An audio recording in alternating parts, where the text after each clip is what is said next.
In this video, I'm going to talk about work. First, I'm going to define work in traditional way. Then I'm going to take that traditional definition and apply it in the context of integration, or apply integration to define work.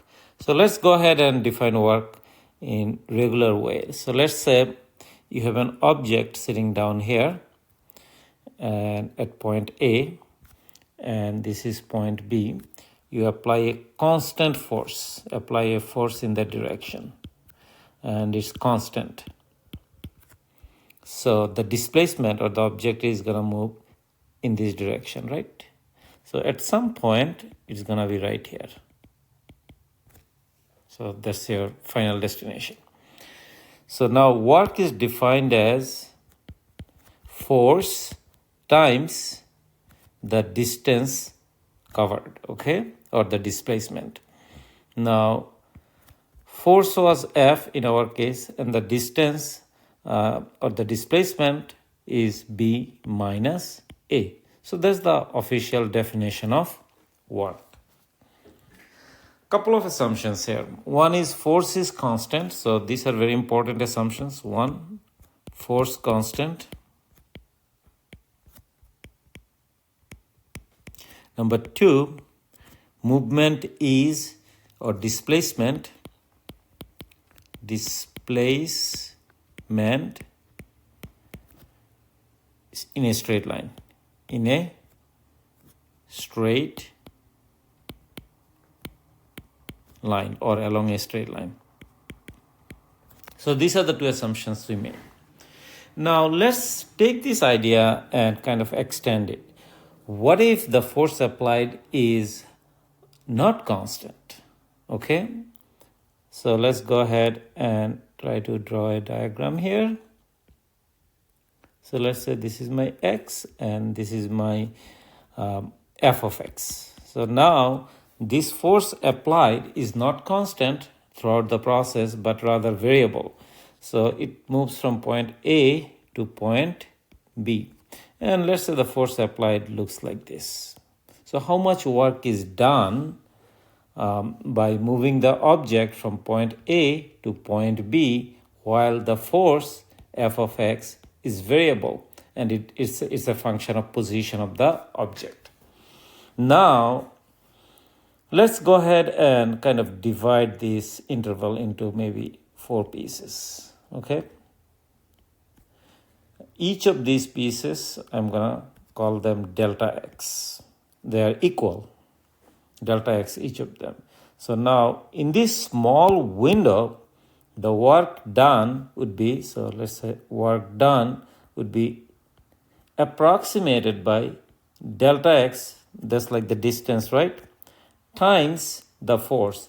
In a small window or a small interval, the force could be approximated by f sub xi, okay? Why did I use xi? Because each of these interval represents one of them, right? I goes from 1 to whatever the number of intervals is. Now, as you remember from the definition of integration, that this x sub I could be any point in that particular interval or in the ith interval. So generally we put a star to identify that. It's just any arbitrary point in that interval. So now I am approximating the amount of work done in a very small window or small interval of delta x by multiplying delta x with the approximate value of the function in that interval. Now, or in this case, by the way, the approximate value of the function is the approximate value of the force applied. So remember that. Now, why is this a good assumption? The reason it's a good assumption, remember from calculus 1 at the beginning, you learned somewhere that the force or the function at a small window could be approximated by the tangent line. So it kind of behaves like a straight line. Tangent line is a straight line, right? So it's a linear approximation. So if you make your window really, really small, what's going to happen is that it's going to be as if it's going to behave as if you are applying a constant linear force, okay? Linear force. for which we, by the way, know what the definition of work is, because if the force is constant, right, then the work done is very simple, which is force times the distance covered. Now, in this case, we have a tiny window where the force may be assumed to be constant. So that's what the idea behind it. So now, this is just for one tiny small interval. What if I want to find the total work? So that would be like approximately adding up all of these guys, right? So that means we are talking about summation I goes from 1 to n f of x sub I star times delta x. By the way, this kind of looks like calculus, right? We have done it before. We have seen it before. Now, we are going to go ahead and take this little further. If I want to find the exact amount of work done, what I will need to do, I will need to make these delta x's as small as possible, or make it arbitrarily small. And how do we do that? We take the limit n approaches infinity, summation I is equal to 1 to n f of x sub I star times delta x. Now this, by the way, is nothing but integration, right? And over which interval am I doing it? I'm doing it over the interval a to b. So my w is going to be integral a to b f of x, which is the force function, dx. dx represents the distance. But in the context of physics, I think sometimes they use this integral a to b f of x ds. Instead of dx, they use ds because s could be a function of time. So s is the position of the object. So now, if you want to find the amount of work done, over some interval, you just replace f of x with the corresponding variable function, force function. Now, important assumption, in this integral, we are assuming that the displacement of the object is along a straight line. Very important. Displacement is along a straight line. Now, let me go ahead and give you an example that will help you see things better.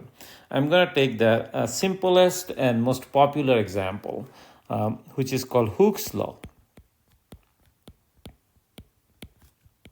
Hooke's law. So let's say you have a spring, okay, in its natural strength. So let's say the spring is right here. Let me try to show you my artistic skills, which is not much.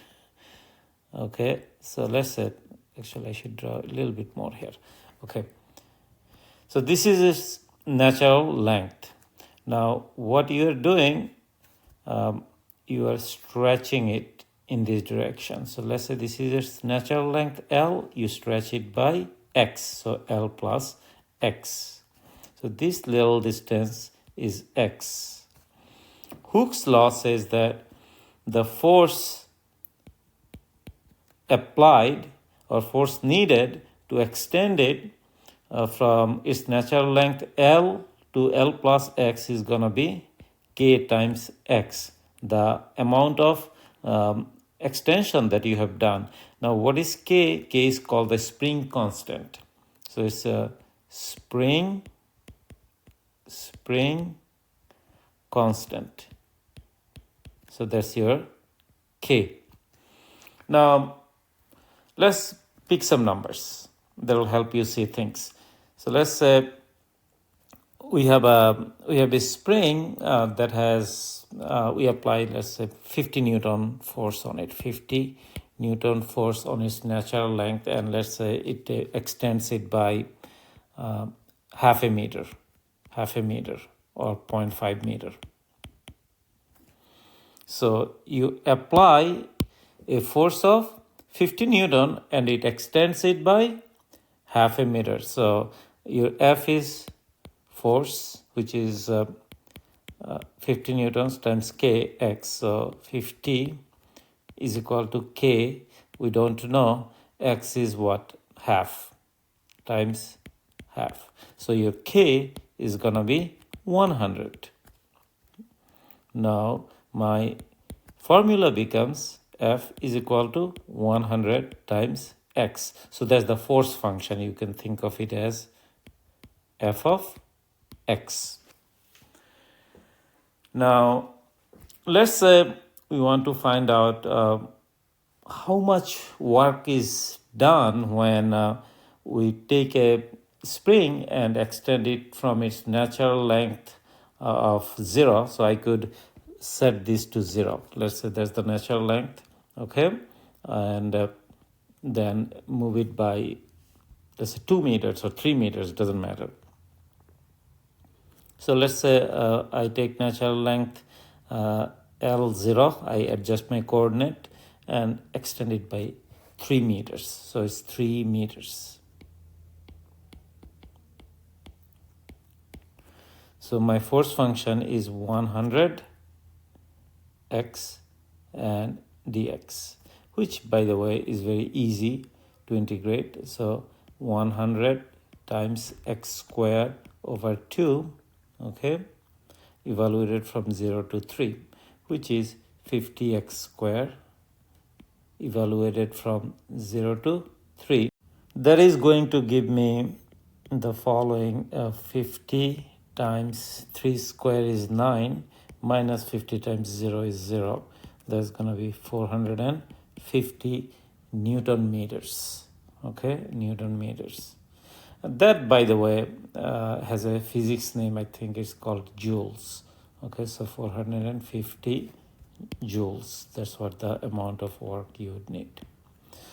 So that's one example. Now you can extend this idea to anything. So your force function could be anything. F of x is equal to maybe 2x squared minus 3x. That could be a variable force, or your F of x.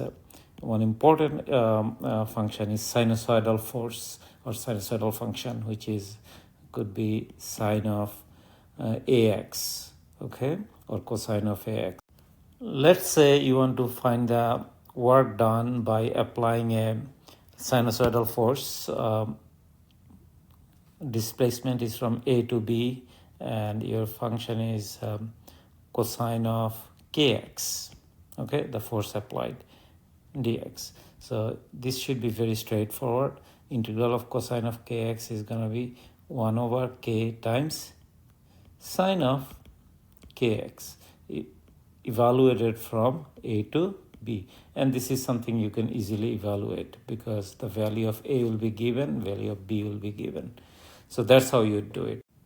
So the key idea here is this. You're integrating from A to B. You have a variable function, f of x dx. So this function could be any function, right, that depends on x or depends on the position of the object. And you should be able to find the work done. Another important thing to realize here is that this displacement that we are talking about is a displacement along a straight line. Of course, you can think of also displacement along a curved path or not a straight line. In that case, what happens? So let's say your path is given by s of t or x of t. Then work actually becomes something else which you don't know yet. You will learn about it in calculus 3. So work is going to be defined as force dotted with, let's say, displacement vector d. Okay, so this is another way of defining work, but that's something coming up. I hope that this discussion was helpful. Thank you very much.